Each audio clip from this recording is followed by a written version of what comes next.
Hey, how's it going, guys? JP back at you once again for another review here on body bags. First of all, I apologize for the webcam.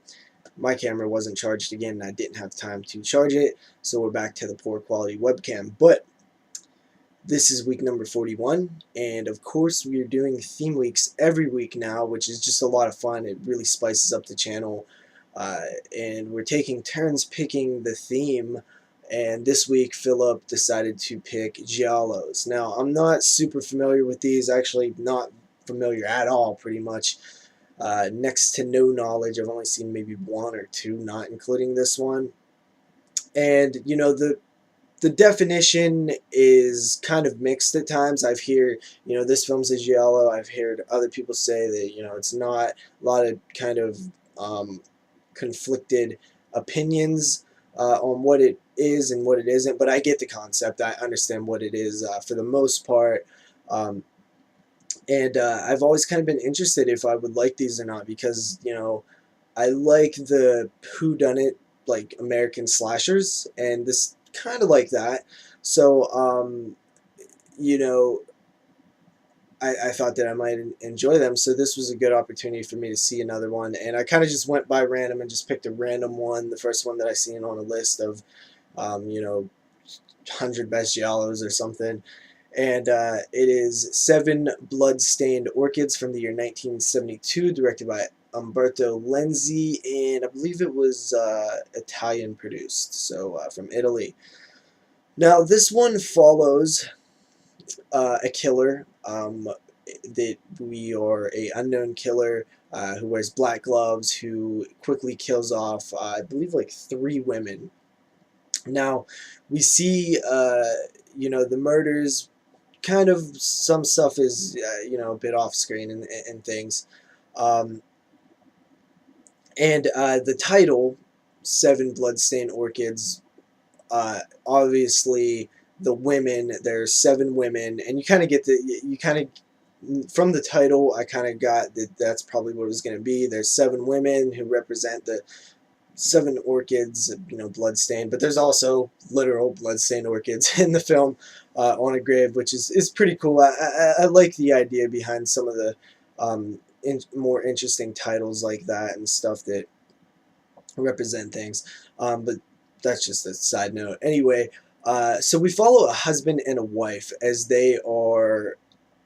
The woman was one of the 7 women, and she was it was an attempted murder. The killer was not successful in killing her. So she's kind of our lead with the male husband, who's kind of like the main lead. He's the smart guy in this. He's one step ahead of everybody and kind of pieces everything together. He is us, but maybe a little bit smarter. He knows things that we don't know. So he's piecing together the mystery, because that's what it is. It's detective work. It's figuring out who this killer is, why he's after these girls, and who he's gonna kill next, and what his motive is, and all that stuff. And it's a lot of fun. It's fun, kind of wondering, like what's going on. There are, I think, plot holes in this. Everything doesn't make 100% sense. Character motivations and things like that. But I found it to be, I wasn't sure. I wasn't sure if I was gonna like a film like this. And granted, this is only one giallo, but I think it's a pretty good representation of what they are, at least by my definition of what I've read that they are. And honestly, pretty alright. I enjoyed it. I thought it was pretty cool. They do start most of the kills at the beginning of the film. So it kind of, maybe they could have been spaced out a bit more, but then again, the 3 at the beginning kind of really get you into it. So I think it works because right away you're interested. And I do think the film drags a bit at times, but that's with almost any 70s film sometimes. And I think there's some really cool scenes. I thought there was a creepy scene with a girl who's in kind of like a psych ward, and some water starts running in the other room and stuff. And then there was another really probably one of the more scenes that kind of affected me, and that's a guy who was on heroin, and anytime there's like hippie drug stuff in films, and it's done like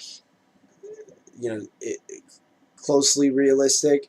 Um, it always kind of gets under my skin, like heroin addicts. It's just something that always like really, hits me and is kind of creepy to me. Um, so yeah, I mean, honestly, I didn't see where it was going 100% of the time. Some things seem typical, other things seem like, oh, that was something different. Um, so definitely kept me interested. Like I said, it drags at times. It's like a big montage of like him of the boyfriend, the husband asking, a bunch of people out in the street if they've seen this guy or if they've uh, have ever seen this guy before, which kind of drags a bit. And there's a couple scenes like driving scenes that kind of are sprinkled out throughout the film. A lot of driving scenes. They're not long, but they're just everywhere. Um, but it establishes distance and location and stuff, so I guess it's fine. Music, I thought the music was really cool. I really, really enjoy. It's something that I was very aware of in this film. They use it a lot too.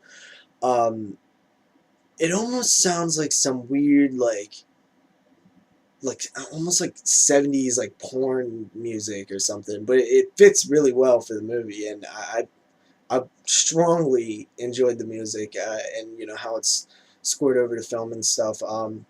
Pretty cool, I actually was surprised that I enjoyed this one. Not because I didn't want to going in, but I was just like, I just didn't know, and it, it was cool. It was cool. I liked it. So yeah, with my review of I liked it, I give it a 6.5 out of 10. Pretty solid, It's a good little movie there. I'll definitely check out some more of these films, and big ups to Philip for picking this week. It made me, picking this theme. It made me check out a film that I probably wouldn't have otherwise. So thanks, and see you guys next week with another review, another theme, and peace out, guys.